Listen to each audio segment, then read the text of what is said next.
Josh Duggar is on the move, but not to be released. Not only was his motion to overturn his child porn conviction denied, but he's been relocated to a special facility that also plays home to Joe Exotic. This is Scandal, presented by Law&Crime. I'm Gillespie.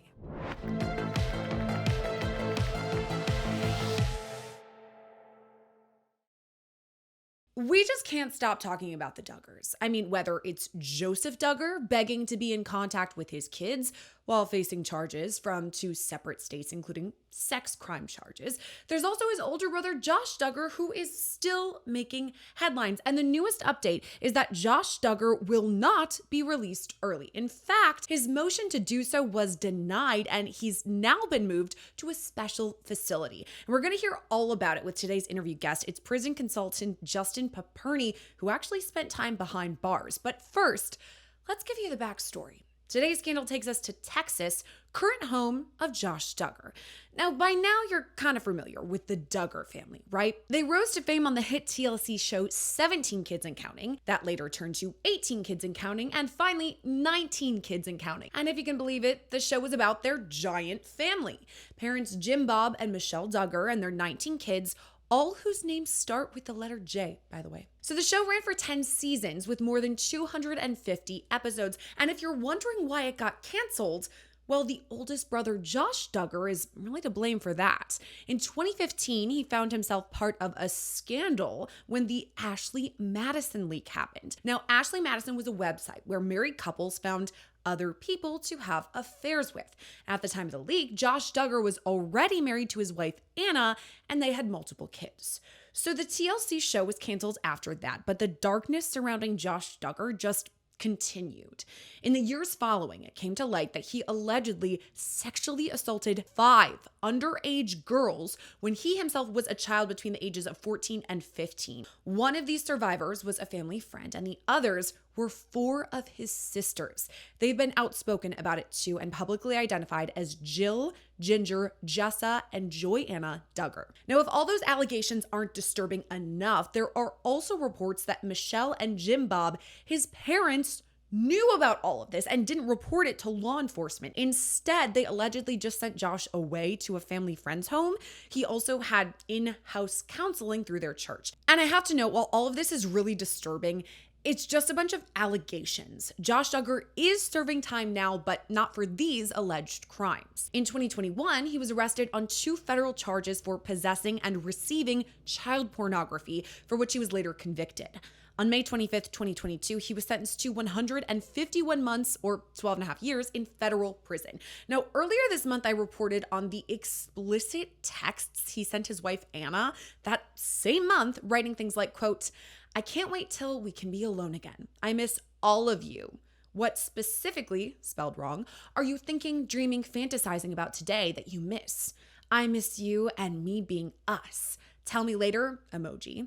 He also wrote, "I miss you, my lover. I miss being in the shower with you scrubbing. I miss watching you try on clothes. I miss watching you be sexy." As is clearly stated there, Josh Duggar is itching to get out of prison, but that's not happening anytime soon. In fact, his motion to have his conviction vacated was denied. Josh's team argued that his constitutional rights had been violated, specifically the 5th and 6th Amendments. So according to Josh's team, there was some critical evidence at the trial he wasn't allowed to present, and it could have led a jury to some reasonable doubt. And maybe the argument was compelling, but according to U.S. District Judge Timothy L. Brooks, that doesn't matter because the motion was late, far past the deadline.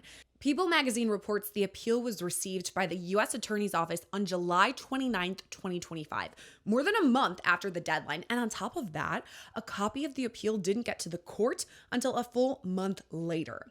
Now, Josh Duggar blamed the prison mailbox rule that makes deadlines a bit more flexible as long as the documents were in the mail on or before the deadline of the filing. But the judge wasn't having it. According to People, he said, quote, "The court can grant Mr. Duggar 1 coincidence, perhaps even 2 or 3 odd happenstances. But Mr. Duggar is asking the court to believe something akin to a magic bullet theory, a sequential chain of events that defies common sense. Collectively, this chain of events where Murphy's Law was lurking at every turn is simply not credible." So Josh Duggar isn't getting out of prison, but he has been moved to a new facility. From June 2022 until just this month, Josh Duggar has called the Federal Correction Institution, or FCI, Segoville in Texas home.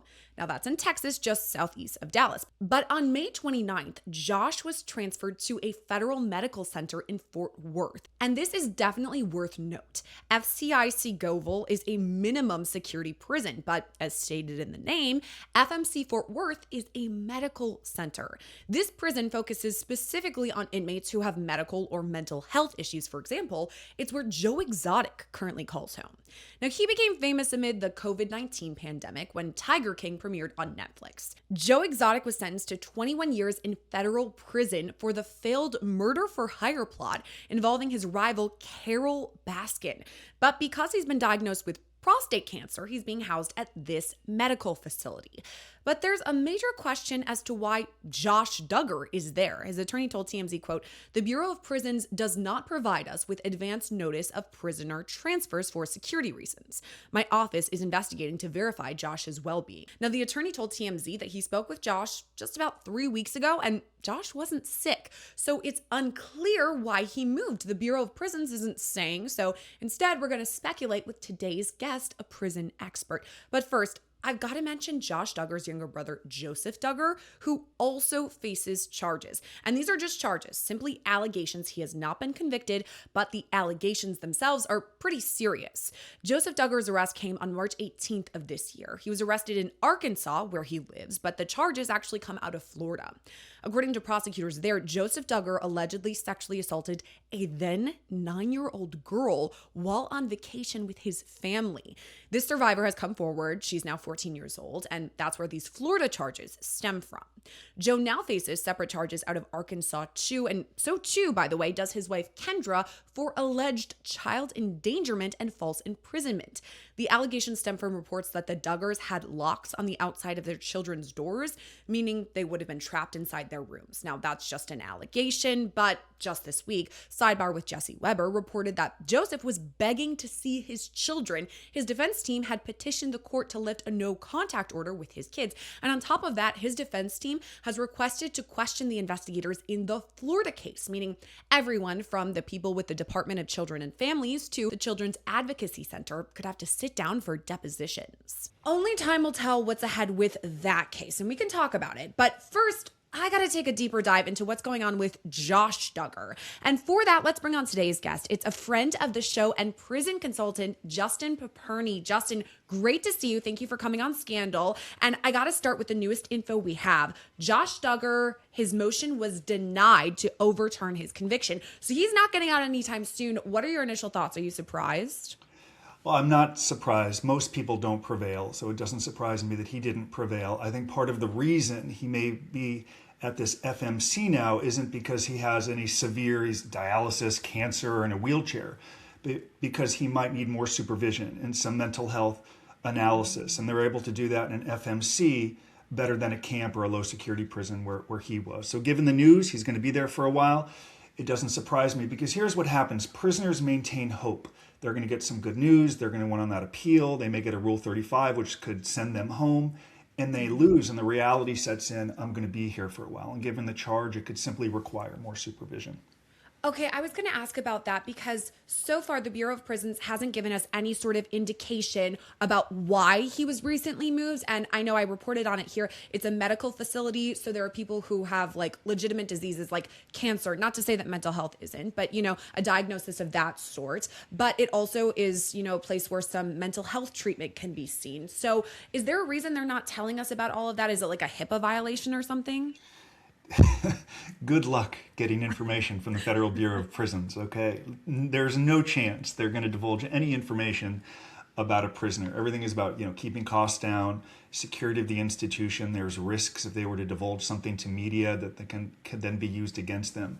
So whether it's a high-profile case or not, they are not giving any information. I can tell you we have several people in our community right now at Fort Worth, and some of them are there because of some mental health issues. They need treatment for it. There's a level 3 or care level facility inside of that prison. And just given the case and the reality of the 12-year sentence kicking in, They clearly deduced he needs to be at this FMC because there could have been a case manager at Seagoville. What are they doing? They're studying his routine. They're studying his adjustment. I doubt he has access to email because of his conviction, but they can certainly read his letters. They can certainly listen to his phone calls. And a counselor might have made a decision. He's at risk. He needs closer monitoring.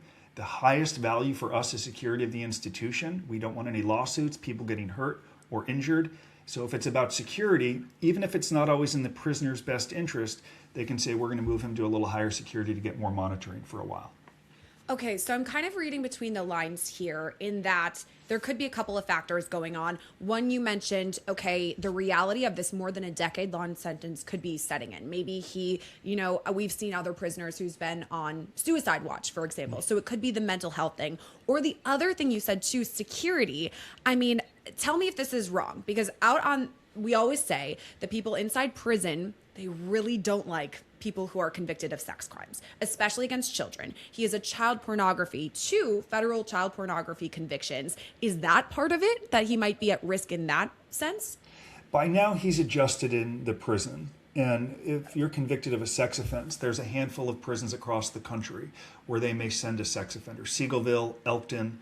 So that isn't a concern at this point because they tend to stay together. And even in a low security prison where you have a release date of 20 years or less, you're not going to see the violence that you would in a higher security prison, because if something were to happen, you go to the hole, you get transferred, you lose good time, you lose credits, and you end up in a medium or penitentiary. So I believe that he's been in prison for a while. Clearly he's avoided problems like getting beat up. I just think in this instance, given the loss and the reality that it's going to be here for a while, they could have deduced he just needs more monitoring. Maybe he is on medications. I'm not a doctor here, I don't know. But maybe the medications he needs, they are unable to give him inside of that low security prison. Suicide watch, they're not in a position to do that in a low security prison. I'm not saying he is on suicide watch, but these are some of the reasons that a prisoner could go to an FMC. It's not just because they need a wheelchair. There are better mental health treatment analysis inside of an FMC, and I suspect, even though you'll never hear it from the BOP, that's why he ended up there. He needs more supervision. And this is, a lot of us know what prison is like based on TV shows, like Orange is the New Black, for example. Like that's what I'm thinking of when I think of prison. And I just remember in the show them always, struggling for resources. And so I'm wondering, how are the resources in a place like this? If this is somebody who has a mental health issue, which again, we don't have confirmed, but we're speculating that might be what it is. Would this actually be a good place to have some sort of treatment? Look, it's not great, okay? Yeah. This isn't John Hopkins here in your part of the country, okay? But it's better than you would get in a minimum security camp where I served time, where it's kind of the stepchild of the prison system, very little resources. There's more resources in a low security prison, but it doesn't change. In that low, there could be 1,500 or 2,000 people there. So you're not going to get the resources you need. Indeed, one of the biggest issues people have in prison and what they need to advocate for is getting their medications, right? Getting their treatment. It's a problem. So at the FMC, there's going to be more access to medications. Doctors, nurses, more times to go to pill call. A lot of these prisons, pill call may just be morning and in the evening. Well, in a medical prison where people are sick and unfortunately dying of cancer and they're very old and ill, there's continuous treatment. So it's better than you're going to find in a camp or a low, but it's still nothing like being in the community and being able to go see your doctor. And the government would say, if you were so concerned about that, you shouldn't have broken the law. This is what you got. Yeah, that's tough. I mean, I'm glad that we do have some resources, but at the same time, it does sound kind of bleak. And something you mentioned too is patients or inmates rather who have cancer. And an example in this is Joe Exotic actually has been diagnosed with cancer. So he's now in the same prison here that Josh Duggar has just been transferred to. And that kind of gets me thinking, because being an inmate is one thing, but then being a celebrity or a high profile one that people could have seen 19 Kids and Counting, they could have seen Tiger King, they could have seen whatever. I mean, does that get an extra turn of the head when these new inmates will see Josh Duggar suddenly roaming the halls? Well, I think the Joe person you mentioned is different. Yeah. But he's likable, actually. The guys like him. They just find him unique and kind of quirky. He's different, He's looked at differently than Duggar because of his conviction. There's no doubt about that. When you go to prison as a celebrity, more eyes are on you. Some people care, some do not.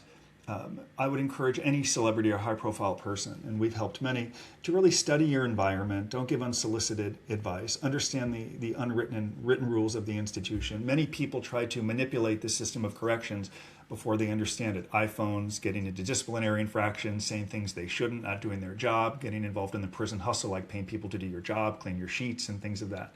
So more eyes are on a high profile person. So you really have to lay low, study, be humble, do things that they might not expect you to do because you have resources. But in time, they forget about you. You get involved in your own routine and you move on to the next person.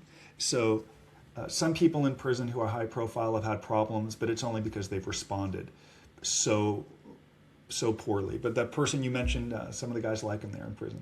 Yeah. Joe Exotic, I mean, I think he helped us all through COVID in a way. Everyone was obsessed with Tiger King at the time because he's so out there that it really captured the attention of a lot of people. So I think you're right. His situation is a little bit different than the child pornography convictions that Josh Duggar has. And again, going back to all of this, we're just speculating. We're thinking maybe it's a mental health situation. But can you describe for our viewers what it might be like for him just getting transferred, what that process would be like, the intake at a new facility? And I mean, I kind of make it akin to going to a new school, being the new kid on the block. Like, that's scary. Everyone knows each other. They already have their groups. They already have their friends. They know the routine. I mean, what is that like transferring?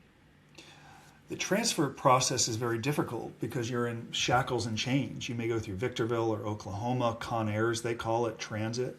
Okay. So it's a very difficult experience. It will test even people who have the strongest will or resolve. You're also in with all types of prisoners while going through transit. Murderers, rapists, they don't separate. You're a minimum security prisoner or a low security prison. So it's very difficult getting there and exhausting. People in our community have said, I don't know if it was morning or night, I'm showering 2 or 3 times a week, going to the bathroom in front of 40 men, showering in front of 50 men. So oftentimes once they get to the final institution, they're happy because at least they can walk the track or go outside and appreciate the blue sunset. So certainly he'll feel better. He felt better once he got there. But in a FMC, they don't separate out prisoners, right? So even in a low security prison, people convicted of sex offenses, people have 20 years or less, and at camp it's 10 years or less. It's very jarring for someone serving an 18-month sentence who should be in a camp going to the FMC where you are around all sorts of prisoners. So that's an adjustment for him. Now, I've also heard, even though some people in the FMC are in for murder and terrible, awful crimes, many of them are sick and older and have phased out of crime.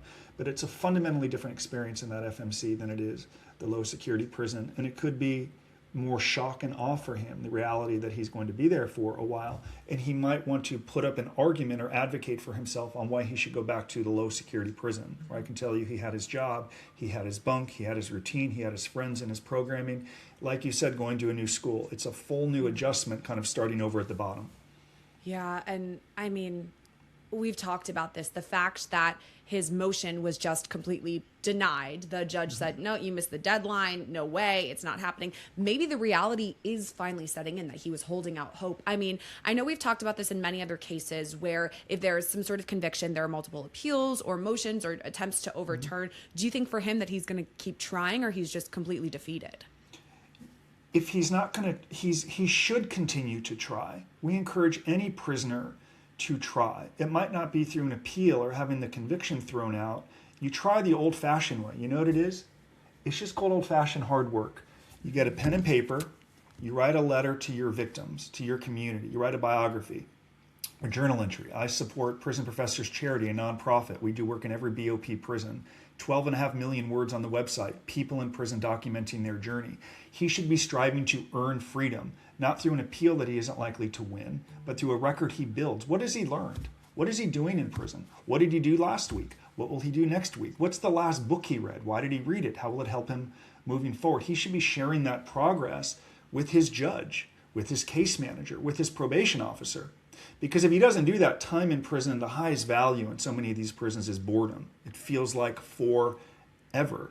And if he's not prepared to go home with this conviction and a reputation that's in the toilet, he may be free, but he's going to kind of still be in prison in some way. I read that only one of his siblings wrote a letter on his behalf. Don't they have like 18 or 19 kids? Yeah. And that's a problem. So his network is destroyed.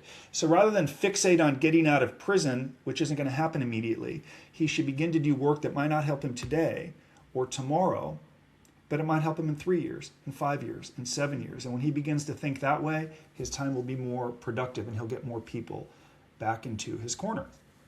Yeah, because all of this is about reform at the end of the day. He was convicted of something really terrible, and now the goal is for him to change and not go back and do that again. I mean, I think his release date as of right now is 2033, so he's got some time that he can move forward and make positive changes. So I hope that's what's happening. But I have to ask, whenever I do a Duggar story, of course Josh Duggar is who I think of because he was the first person who was like arrested, convicted, there's been documentaries, all of that. But now there's another brother, Joseph Duggar, who faces, and these are just allegations, he's just been charged, has not been convicted, but he does face a child sex crimes charge out of Florida. And I know you talked about this too, but I have to ask again for this brother. If he was convicted, and he's, let's say, I'm speculating because he has not been, but if he is convicted, he's put in prison, let's say, are things going to be rough for him if he's convicted of a child sex crime and he's a celebrity with a known last name? I mean, what would you expect there? Yes, it's a terrible crime. Even this Joe person you mentioned, I mean, wasn't he convicted of like attempted murder? And people respect him more for that crime of attempting to kill someone than the, yeah. So it's a terrible crime. The stigma follows. There could be all eyes on him. People could threaten him. They could target him. They want to see how he responds.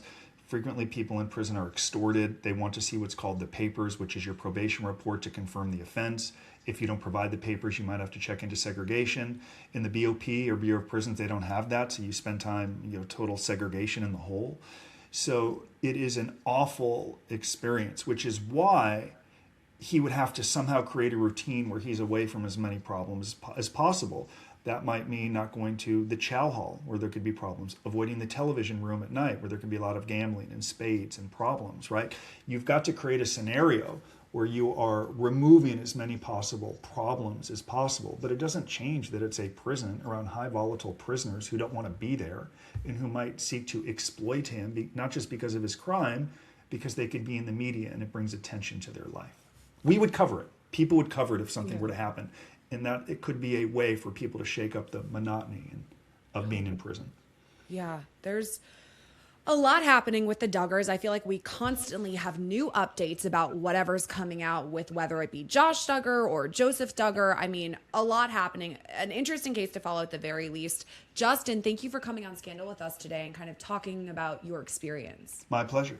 And that's where today's episode of Scandal leaves us for now. If you like what you saw and you want to see more or connect with me on social media, you can find me on places like Instagram at Sierra Gillespie. Thanks for watching today's episode of Scandal. As always, I'm your host, Sierra Gillespie, and I'll see you next time.